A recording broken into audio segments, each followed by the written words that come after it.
Good evening, ladies and gentlemen. Welcome. I'm your host, IC. This is 21 Questions held by the Sit Down UK.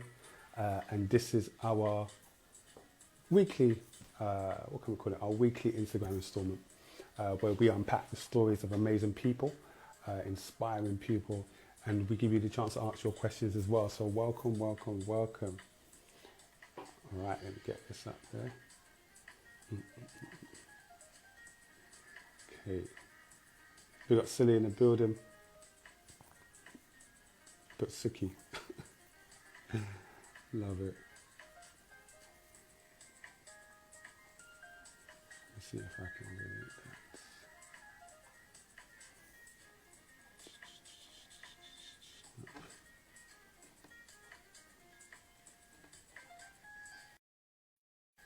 that. How is everyone doing? Now so excited. Good. Big up to everyone that's joined us for the first time ever. I'm your host, IC. What do we do here? So basically the sit down is a live Q&A event. Now before Corona hit, we were doing events every 2 or 3 months, and we were gathering like 30 to 40 people, nice intimate setting. And we would be in a room and we would unpack all these different amazing people's stories, and we give you the chance to ask your questions. Amazing time, but Corona hit.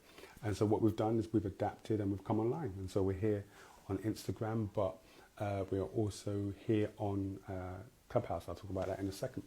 So if it's your first time joining us, make sure you click the link in our bio after we finish today.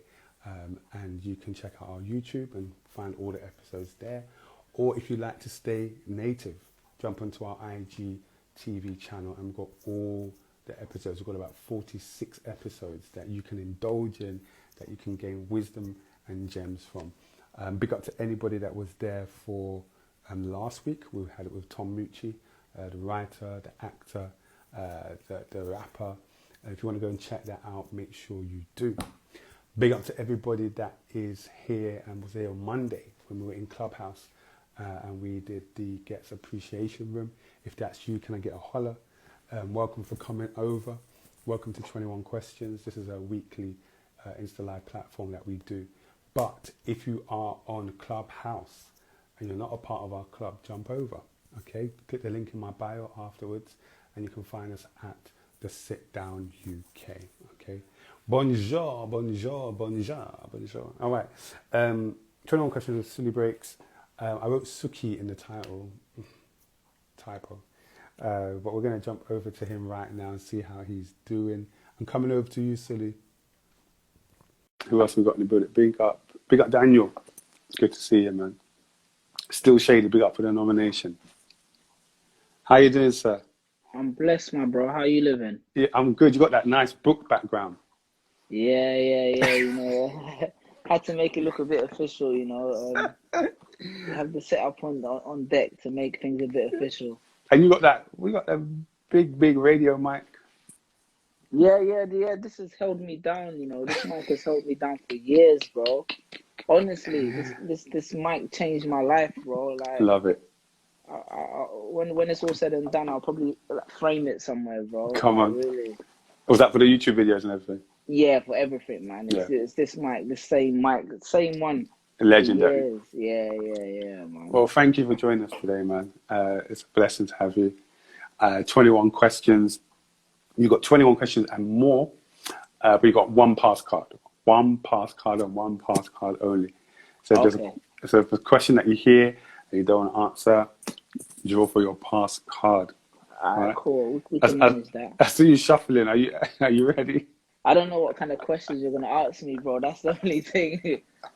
But that's what makes it all the much more enjoyable, because it'll be your honest reactions and your honest questions.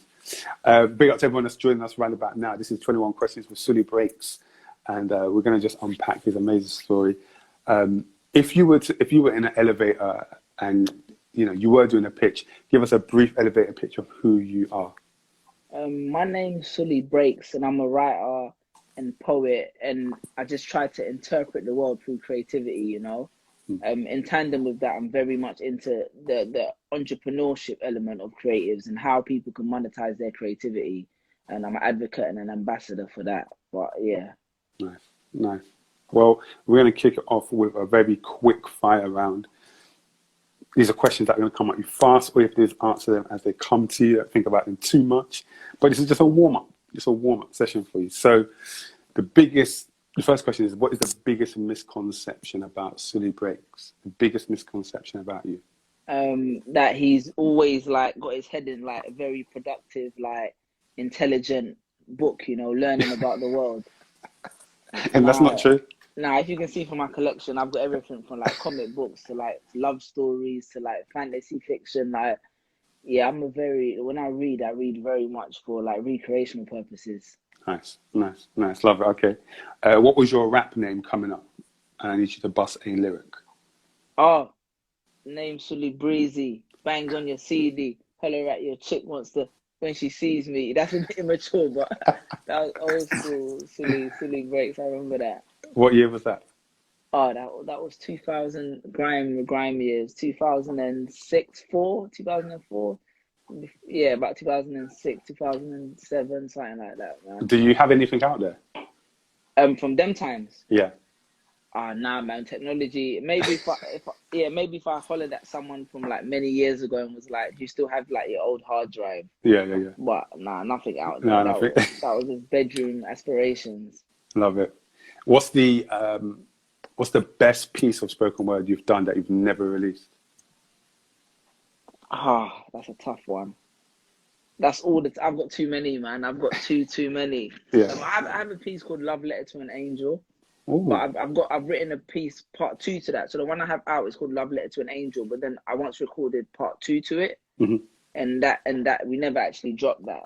That never came out. So would you consider dropping it? It's a bit outdated. I'd have to rewrite it. Do you get what I'm saying? Different mind frame, different mindset. Different mind frame and stuff. Who would you love most to interview about their business journey? Who do you admire most? You'd love to sit down with them. The person I'd the most is it dead or alive, or is it like alive right now? You could do both, actually. Give me dead, give me alive as well. I think if it's dead, it probably would have been Jobs, because obviously Apple, yeah. And if it's alive, then it has to be Jay in it. You know what I mean? Jay is like that's not. And I wouldn't even ask him about business. It'd probably be more about just rap. I'll just be reciting his whole discography to him. Like, Jay was my guy, man. Yeah. I swear I had a dream years ago where I did meet him, and I didn't know what to say, so I just started to rap lyrics. I feel like we've all had that dream, bro. I just started to rap lyrics. What's your proudest moment? Proudest moment? I think it was with my mum. We did something at the Houses of Commons recently, like the Queen was there, Meghan Markle, all of them lot.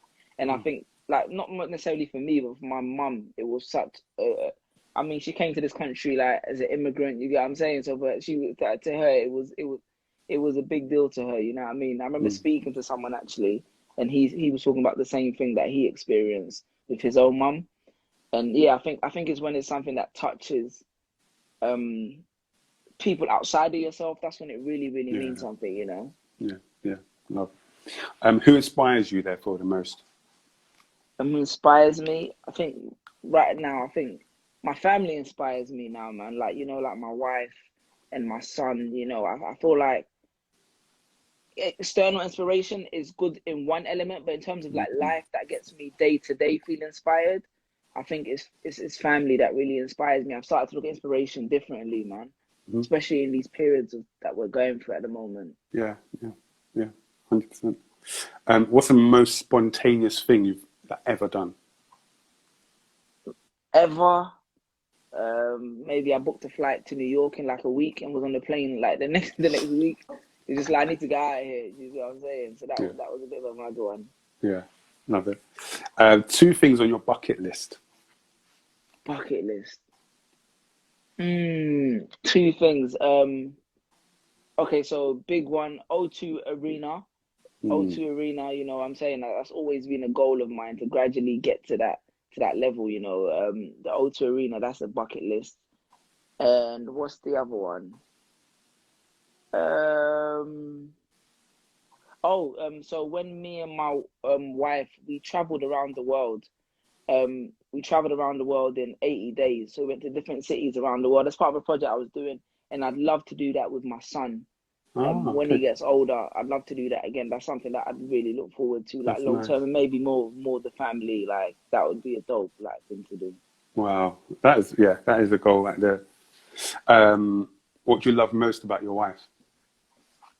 Um, she, Think about this question carefully now, because I'm sure someone's going to send this to her bro. No if she's matter not what I watching. say, no matter what I say, I'm gonna get it wrong in it. So I'm not even gonna try and get it right. Um, she since the day I've met her, she's always pushing me to be a better version of myself. Like, do you get what I'm saying? I feel like I always knew what I was capable of. I was always ambitious, but she would always push me in that regards. You know what I mean? Mm. She held me accountable. And I think it's always important to have that level of like accountability Yeah, when you're trying to aspire to do something. definitely, definitely. I think that was a good answer. Mm. Biggest regret? Biggest regret. Um, I was supposed to do a show in the O2 Brixton. I was supposed to do that. I mean, everything pans out how it pans out, but I wish that I'd done more of it independently than relying Uh, on external people to support it in a certain way. Because then when it fell apart, it was kind of like I wanted to point the finger at other people, but it was like my own fault for not taking more responsibility. mm. What was it that went wrong? It was more to, it's a long story, but it was more to do with like the promoters and Yeah, like kind of like disputes among them and disagreements amongst their like they were like a big company in it amongst them, and yeah, so yeah, yeah. I get that. How many uni hoodies do you still have in your all collection? right. I was thinking about that the other day. I can't find none of them. No I can't way. find none of them. That used to be such a big thing for me. Like I always said, I'm sure my wife would have dashed them out. No, you know what happened? I used to I mean it's public. I got kicked out of my house. You get what I'm saying? We got kicked out of our house, and when I did, I left. I had to leave a lot of stuff because it was still such short notice. Hmm. Yeah, and a lot of memorable stuff kind of got lost in Oh that man. shuffle, innit? Yeah, I remember that. Yeah, because I remember watching an old video. I went through your YouTube channel almost to the end, to the beginning, and you had one where you were just bringing up loads. The Yeah, I University had of so many Sheffield. of them. Yeah, I yeah. might have to start the collection again, bro. Yes, please, please. £8 million. If you won £8 million, what would you do with it? What would you mean? What would I do with it? I'd chill. What do you mean? I'm like, um, oh, there's too much of a long list because I just be thinking about it. So first, me and my dad, we've had this bet for the longest, innit? And as a result of that, I have to take him to the Golden Gate Bridge. So that would be the first thing that I would do. Like that would be the first thing. We've had this long running bet, and it's a monetary goal, and then it's like the first one to hit it. I'm gonna take him to the Golden Gate Bridge. Nice. That would be the first thing, and then I'd set up like an investment firm, invest in some creatives, but I think I'd get yeah, I don't know. I guess yeah, we're just gonna live life in it. You get what I'm saying? But I haven't really thought. Okay, so I always said when I get rich to the level where I'm really rich to the point where I'm like, okay, cool. Like I've done bits. Like I'm rich. I'm gonna eat takeaway for a whole week, but one specific Nigerian restaurant. I said I'm gonna order food from there every single week, like What's it not called? 8 or 5. Oh, okay, yeah, yeah. Yeah, so it's not that I can't eat there now, but I just said to myself, you know what? I just kept on saying it for years, and it's become a running joke with my wife in it. And I'll be like, yeah, that would just be me saying, okay, I'm chilling off now. I'm just ordering. I'm doing takeaway from here. Eight This or is my five. personal chef. That's Eight or it. five, eight or Yeah, five, 8 or 5. yeah. So it's just random things. I haven't really thought like, Yeah, it will take time to figure it out. yeah. What's the most powerful conversation you've had with an individual? Will Like Smith, really? without a doubt. Yeah, yeah. No way, we'll Yes. get into that conversation. Yeah, That's yeah. I deep. mean, Yeah, yeah. we'll I get mean, into it. yeah, yeah, yeah. That's a deep one. Best piece of advice you've ever received? Um, I think the best piece of advice I've received, the advice wasn't like one word, but it was the whole concept of like things take time in it. You get what I'm saying? And it was it's a friend of mine, and he's an investor, and he's always talking about how like he looks at investments in like 10 years time. Wow. So he was like, it's never about what's happened now. He goes, it takes a long time for something to be successful, and his success is being built on having the patience to wait 10 years Wow. for something to manifest. And I think I didn't realize that at the time because you're impatient, but long term you see the value of that. Yeah, that's deep. Love that. Last thing is last fun fact or information that you've read. That I've read. Yeah. I was watching Ryan Holiday today. He's like, it's cool. I've actually met him. He's a very cool guy. But he writes a book about Stoicism, and he was talking about reading. And in the context of reading, he was talking about how, like, if you look historically, people like Frederick Douglass and during the slave times, like, people were not allowed to read. You get what I'm saying? They were not allowed. They'd hide money inside the books because they know people were not reading. And he said that he was talking about the idea that reading is a moral obligation. It's like it's a moral duty to educate yourself about what is going on and what is happening in the world. You get what I'm saying? And it said that he who can't read is just as ignorant as he who doesn't read. Do you get what I'm saying? Or who doesn't read is as ignorant as someone who can't read. Yes. Yeah, so it was the idea of like, we complain about information, we watch the news and stuff. He said all this information, so much of it is there for us, and we don't tap into it and utilize it. So I think that really, I mean, I'm a reader anyway, but that really like hit the nail home with that subject. Yeah. Growing up, I think I was a very much an avid reader. I grew up in the days of no internet, all that type of stuff, and I just finished a book yesterday night, and I'm just grateful for that ability to have that habit so early on. Because in my older life now, it's much easier. It's been harder because of attention spans and distractions, and you've got all these other things happening. But finishing that book yesterday made me realize, wow, how beautiful it is to switch off from everything else and go into a whole different world. Whether it's a world of information, whether it's a world of fiction, whether it's a world of facts, or whether it's a world of numbers, but just being able to download some different information that is not just being beamed on your TV or on your phone. And now I've got my daughter. That's something that we're trying to make, not an alien, not in an alien sense of trying to force her to do it, but it's something we're trying to make natural. So when I'm reading my book, she comes next to me. How old's your daughter? About 1.5. Yeah. That's good. What book were you reading? I finished Terrell Lewis's book. I need to read that still, man. Yeah, big up Terrell. Amazing book. Hey, yo, gunshot. Big up Terrell. Now I'm gonna read that still, man. Yeah, amazing. Bro, I was like you as well. I used to read as well when I was younger. And then I feel like they got a period, like you said, it got a bit harder, and I realized I had to retrain myself. How to read and stay, but you really have to carve out the time for it. And I think my son's 3 in it, but the boy loves reading, which is crazy. Like he just loves reading. Like he would just be there, like, but I mean, he shouldn't even be reading at his age. He would just be there, like, with his little books and trying to make out the words, and that really fills me with joy, because I feel like that's a timeless world. Like you said, I've been writing a lot more as well. And one thing I find amazing about reading is, if you look at a book, like even like if you look at like the Quran or the Bible or whatever, these books have been written, and the same way that it was written then is the same way we're interpreting it now. Do you get what I'm saying? So someone could write a fantasy book like Lord of the Rings in whatever, but the information is captured in the same way. It's not like a film where you have to reinvent it, readapt it, and so I think it's so beautiful. Like that's what I really saw, the beauty and the timelessness of books, bro. Yeah, 100%. For that matter, actually, guys, check out Woke Babies on Instagram.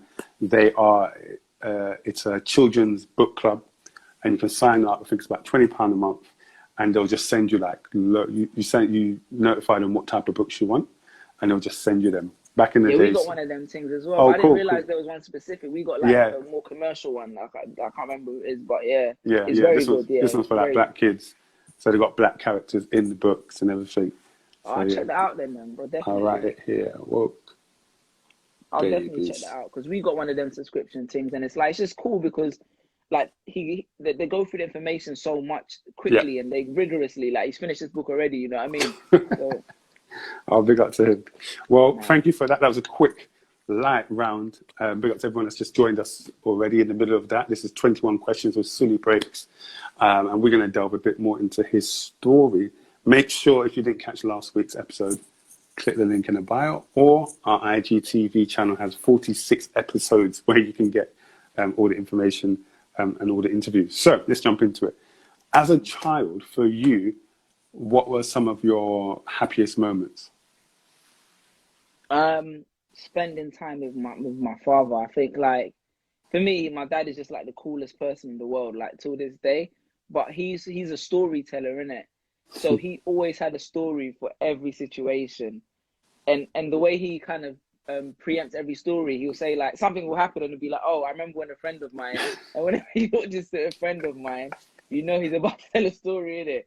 And I think that's one of the things I modeled myself after. Like I really like he's just a storyteller. He was always telling stories, always had philosophy because he used to study like just out of passion, like Greek philosophy and all these kind of things. So he always had something to impart on me, you know, and that was a big part of my childhood, especially because like our parents were busy, you know what I mean? Like he's working one job, finishes the next job, you know what I mean? Like so it was, so I enjoyed like having that time, you know, and he was a reader as well. Definitely. He said, I'm bored. Yeah, bro. You know how the game goes, man. What about some of the saddest times? What were some of the saddest times, if you had any? Growing up, sad times. So I guess I spent my parents lived in Ghana, my dad lived in Ghana, my mom lived in Ghana. So we spent some times where they'd spend periods of time in Ghana. And I guess it was a bit emotional always watching them leave, you know what I mean, having to go and grind it out there and then we'd be like here. You get what I'm saying? But it wasn't what age are we talking in terms of like, Let's say from those say 5, let's say 5 to 10. yeah, 5, yeah, those are probably the most. I mean, I had a happy childhood. I think but those were kind of the moments where I kind of felt like, because I was always excited when my mom came back or something. But those are the moments where I remember being like, oh man, like, you know, they're going again or they're leaving, you know. Yeah. What was it like growing up with 2 sisters? 2 sisters. So the thing is, my little sister spent a lot of time with my mum. Okay. So I grew up with my older sister and then my cousins. So my older sister, it was like, bro, like it's only as I got older that I realized how much she had an impact and how much she really allowed me to kind of like to feel secure. Do you get what I'm saying? You know, it's only now when I see things that I used to do when I was younger in my son, and then I remember that, oh, but I always had an older sister there for me. Do you get what I'm saying? Like I always had someone to play with. I always had someone teaching me, you know. And even when I'd get like anxious or stuff like that, she was always there. You know, a lot of the tendencies that I had, she was always there to kind of like put her arm over my shoulder. I mean, till this day, she's still one of my best friends. Oh, but beautiful. yeah, but she was a big like kind of like guidance for me. You know what I mean? Yeah, yeah. And you attended a grammar school. Was it Enfield? Was it? Enfield Grammar, yeah. Enfield Grammar School. Enfield Grammar School. Like, what was it like attending a grammar school? Because that is typically in quotes, a step up in education and the surroundings of it. Was that very much different? Did you get to experience the 2 sides of it, or was it just grammar school experience? I highly recommend like grammar schools and like private schools or like. I mean, I got what I needed from a state school, but what happened when I went to a grammar school for the first time, I was forced to be competitive in my education. Wow. Do you get what I'm saying?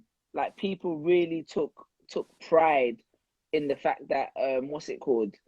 That they were getting this grade or that person was getting this top grade, and I felt forced to be like, oh, I need to, especially when. Like I remember when I first went there, and one of the boys, like one white kid, he was like, "Oh, and what'd you get for your GCSEs?" And I was like, "Oh, I got this." And he goes, "Oh, that's good, like considering you live in Wood Green, innit?" Do you know what I'm saying? So from that, bro, like real talk.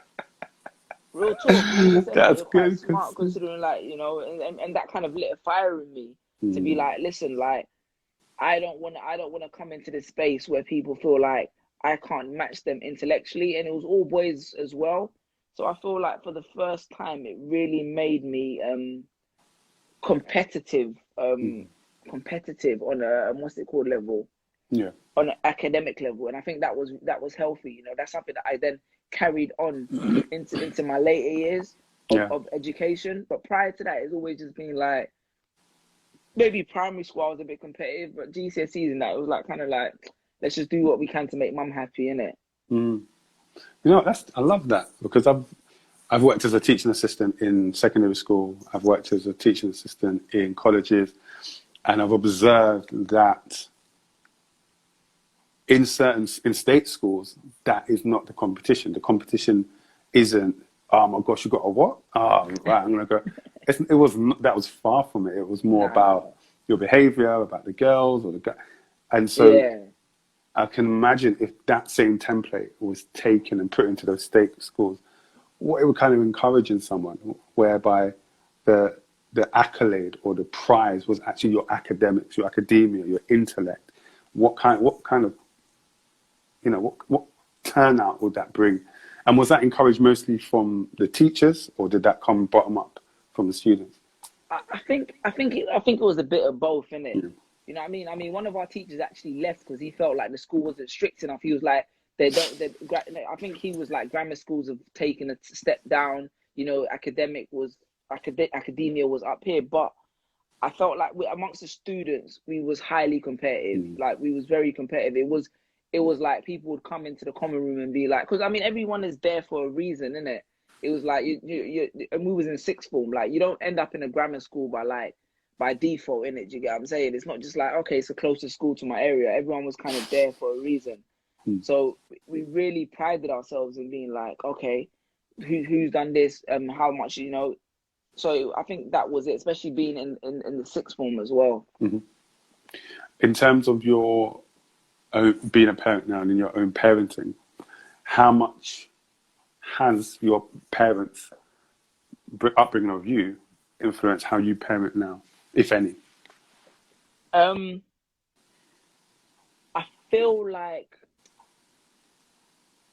like my son may not be of the age where I can kind of register how my parents parented me. You know, there's certain things that they did that I'd probably do different when he's like 16 or 14 or 15. You get what I'm saying? But right now, I feel like he's still very young, and I mean, my mum does do.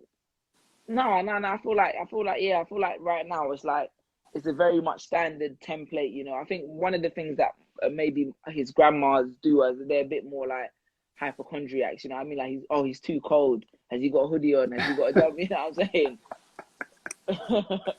You know, there was like, where's his blanket? Like, you know.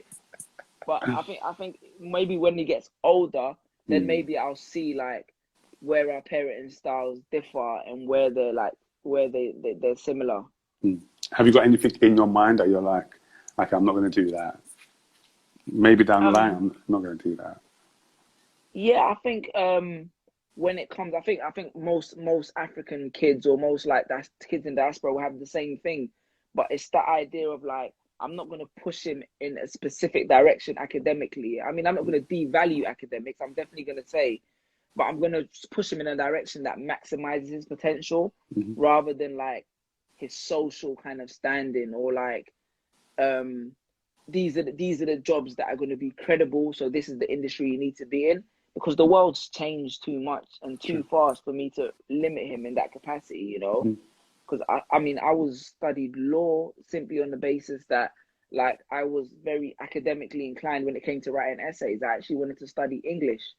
But my mum was like, no, like, you know, we need a professionalism, you know? So I feel like that's one area I already see things changing a bit. And maybe when it comes to like discipline, I mean, I'll be strict, but I think discipline will come in a more kind of like two-way manner rather than a one-way, like, you know, this is right and this is wrong, that's it. You know what I mean? I don't mind. Sometimes I'll slap him upside his head, but sometimes I don't mind having a discussion once in a while about why this is right and why this is wrong, you know? Yeah, I hear that. Moving on to your your kind of spoken word career, your first original entry point was an ACS event. Someone knew you as a rapper, but you went to do spoken word.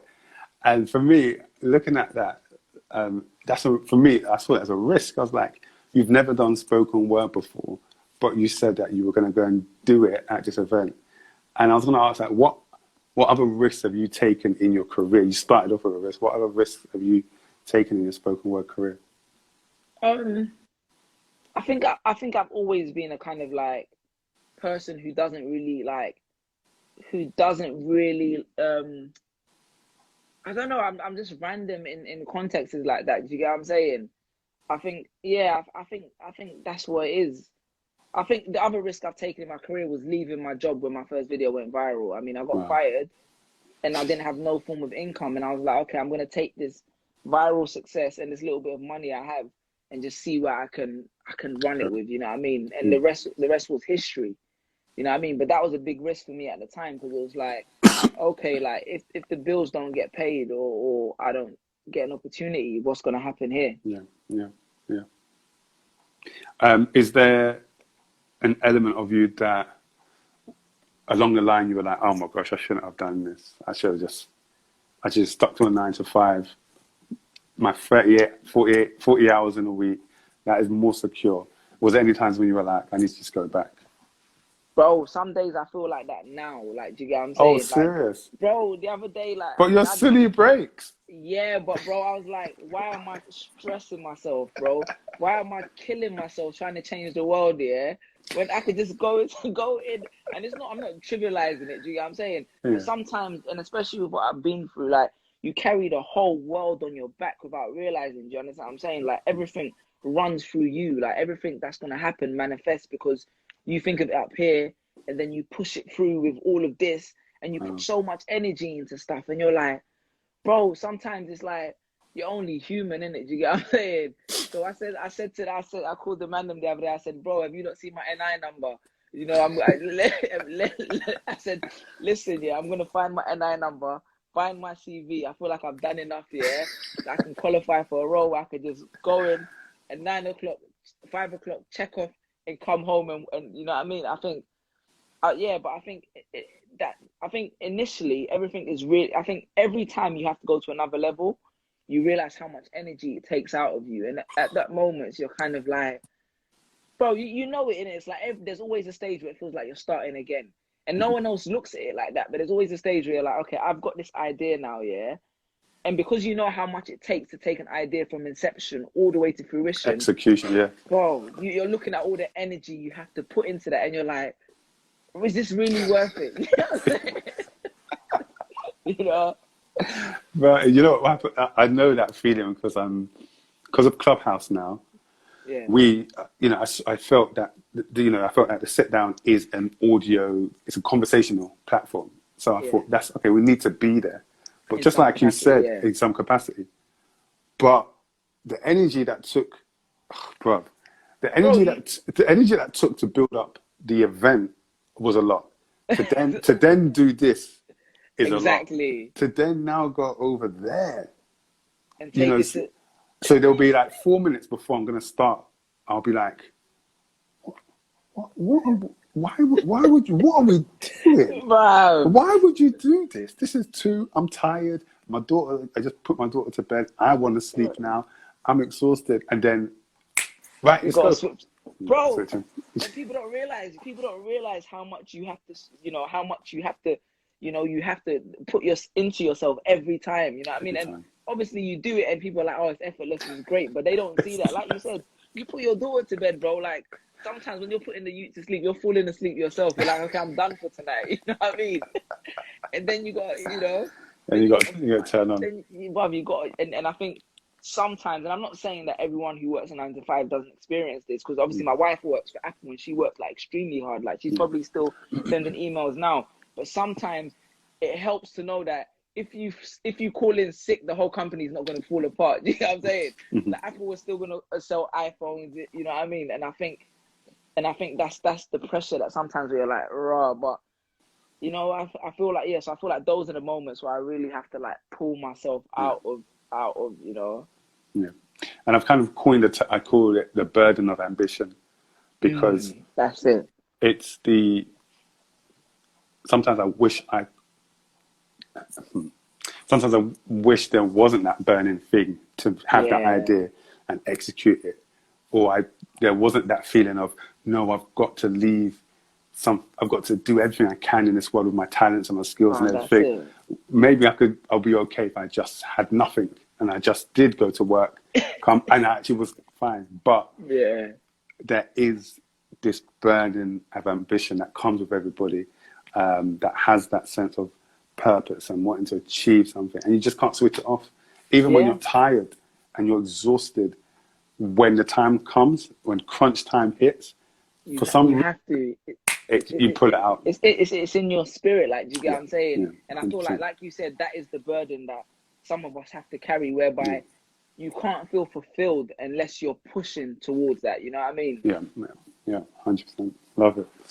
I wanted to ask you about what do you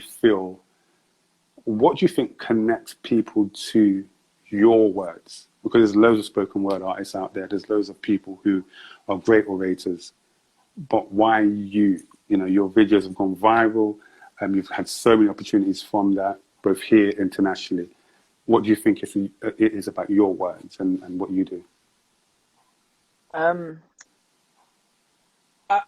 think very much like, for me, so I was watching something actually, and someone was like, a lot of people see like genius in complexity. You know what I mean? People see genius in how complex something is, but it goes, real genius has been able to take something very complex and make it simple. Do you get what I'm saying? Yeah.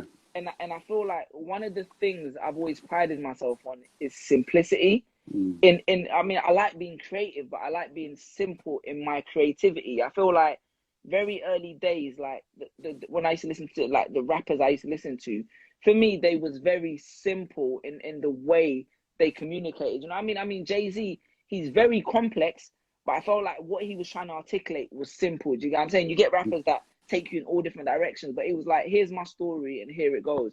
I think Tupac is probably like the epitome of that simplicity over everything. It was just like, this is my story. This is how I feel. Let me communicate it to you. And I feel like that's where I've always approached my stuff from. It's like, I can do a lot of complex stuff, you know, I can, and sometimes when I'm by myself with a pen, I'll do that. But the biggest thing is like, how do I communicate a simple idea to you? You know, and I feel like that has resonated more times with people in my career, when it's like, how do I take this complex thing and just make it very simple? So to the point where, you know, this person can understand it, you know, and because I thrive off that reaction to be like, okay, I get where he's coming from. Yeah. And I think you did that amazingly well in your RIP spoken word piece, just because that's just, there was an issue in itself, universal, but when you use so many alternate words, people are like, oh yeah, I connect in that way, and it just brings everybody together to that kind of piece. Yeah. You know what I mean? Like, I feel like something like RIP looks very complex on paper, but it's very simple in understanding. Do you get what I'm saying? It's very simple what I'm trying to do with it and what I did with it.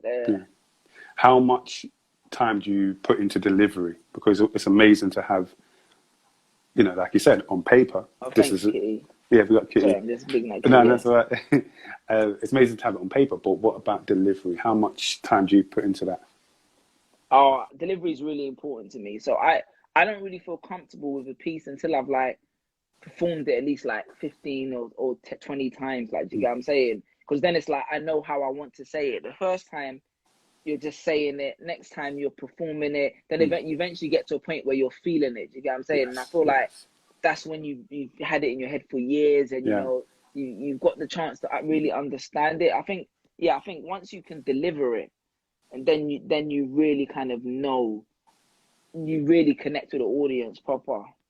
Have you ever had like a brain freeze in the middle of a poem where you're like, oh my gosh, what's next? You're just giving me flashbacks. I can't remember where I was, bruv. And that happened to me. I just got stuck in between a line, bruv. And the line just disappeared in my head. It was just gone. You know, that's like the scariest moment ever on stage, bro. You must know, innit? You know, I've done it, bro. I've done it. I started off doing poetry. Bro, oh, exactly, bro. Yeah. You understand? So, you know, when the line, do you understand what I'm saying? Bro, you know, when the line just gone, bro. And you're like, where did this line go? It's like your mind's just like a clean slate. Bro, I don't know how that happens. That's happened to me before, and I was like, oh, God. And what did you do? I think I went back. I think I went back on myself. It still didn't come. And then I just ended it, and then I went into something else. What my thing is, though, is like, on stage, you never show your hand, innit? You know what I'm saying? I say that to all performers. I was like, even if you forget or whatever, the crowd don't know what's supposed to come next. You get what I'm saying? I remember, just keep it moving. I was at a big event at Jazz Cafe, and it was actually a competition. And it was a live band. We had practiced, and practiced. Bro, I knew this thing inside out, top to bottom. Did the first verse, did the chorus. I was in the middle of the chorus, trying to perform to you, trying to make eye contact, trying to connect, trying to feel. And I said, we're halfway through this chorus. What's the start of the next verse? And I was like, I don't know. I can't remember. I'm doing the chorus. Yeah, you're repeating the chorus. I'm like, we're getting closer to the verse. We need to remember. I was like, I can't remember. And then the verse was there. I just had to mumble. I had to mumble the flow until I could find the word. Word, yeah. And then I found it. Keep your hands up, put your hands in the air. And then afterwards, I was like, my work colleague came. She goes, amazing. That was amazing. I said, I know, but I've stumbled on the second verse. She goes, what, really? I couldn't tell. I was like, okay, you've got to never show your hand, because you just never know. They don't know, so. You know, he's king at that. If you watch a lot of Nas performance, we used to do this when we were younger. Like, one of my boys used to show at the time. Nas don't know none of his lyrics, bro. Watch how many of his performances, that he'll be spitting and he'll just start mumbling stuff, bro. Nas don't know none of his lyrics, bro. Watch some of his performances. My guy just starts mumbling stuff and he just start putting it, bro. Bare times he's done it. I've seen it bare times. That's how I rate Jay-Z, because it doesn't, whether it's a B-side track, whether it's a Reasonable Doubt song, he just seems to know all of them. Back to back. So I'll pick up. But he don't write though, innit? So it might be a different process, innit? Yeah. So he might intuitively just be. You know it in his heart. Big up to everybody that's joined us so far. 21 questions with Suli breaks. This is bedtime. You can hear him crying. Mine was crying an hour ago. Yeah, that's his bedtime. So far we've been talking about his upbringing, his entry into spoken word. But I wanted to ask about that inspiring conversation you had with Will Smith, the one that you were famously late for. How do you be late to breakfast with Will Smith, and tell us how that even came about? Oh, I swear it was my guy Drew. Like, big up Drew. Yeah, that day I wanted to strangle that guy, bro, because he came to pick us up late, innit? And this is LA, innit? So LA traffic is like on a mad thing. Do you get what I'm saying? So we were, I don't even want to think of it. Yeah, that was crazy. It came about because I think he saw some of my content. And obviously, more now, people know that he's about, like, reaching out and doing, but back then he used to do a bit more behind the scenes, innit? Okay. So, yeah, obviously, like, so he reached out to someone. They was like, yeah, he wants to meet you, innit? When I touched down, he was like, oh, you can have a meeting tonight. Wait. Oh, Sully. Oh. You are acting as if this is your brethren from Wood Green. When they said to you, he wants to meet you, what were you thinking? I thought it was a joke, bro. Yeah. I just thought this is not gonna happen, innit? Do you get what I'm saying? I legit thought it was gonna happen. They was like, oh, do you want to meet him tonight or tomorrow? And I was thinking, I just got off the plane, like my breath is banging, like I'm falling asleep. And I said, this is probably not gonna happen anyway. So I was like, oh, let's just meet him tomorrow, innit? Do you get what I'm saying? So then we like set the date and the time. Oh yeah, and then my guy Drew was late. He was late, and he was in the car saying, "Man, trust me, it's gonna be cool. Like it's gonna." And I love Drew, because Drew was like, because Drew was like to me, he goes, He goes, it's going to be cool. And then we get a message saying, oh, Will's left. He said, how the hell can this guy take so long, innit? Do you get what I'm saying? Will said that. Yeah, this is the message we got. Yeah, the person message said, yeah, he's gone, innit? Do you get what I'm saying? So I was like to Drew, I said to my guy Drew, I said, don't talk to me. And he goes, Suli, he goes, I promise you. Nah, this is why I love Drew. Drew goes, I promise you in this lifetime, I'm going to take you to meet Will Smith. I promise you, I'm going to take you to Will Smith. And I said, bro, just don't chat to me for the rest of this journey. Do you get what I'm saying? So then we got to the venue, yeah, because he was with someone else, my friend Daphne, innit? So he was with Daphne, and that's how we kind of connected. And we got there, and then I ran in there to say, Daphne, oh, I'm so sorry that he's gone. And he was there, and he was like, I got you, psych, you know what I mean? He was just sitting there, like, and he was like, oh, it's all good, like, you know, he goes, it's a late, and it's all right being late and all that kind of stuff. But that being said, Drew, my guy, he manages Artist Joiner. And since then, like he said he's been connected with Will, he connected Joyner with Will. Like they filmed that, they made the track, that track called Will, and Will was on the verse, you know what I'm saying? So Drew, true to his word, like he was always gonna make the plug happen regardless, innit? But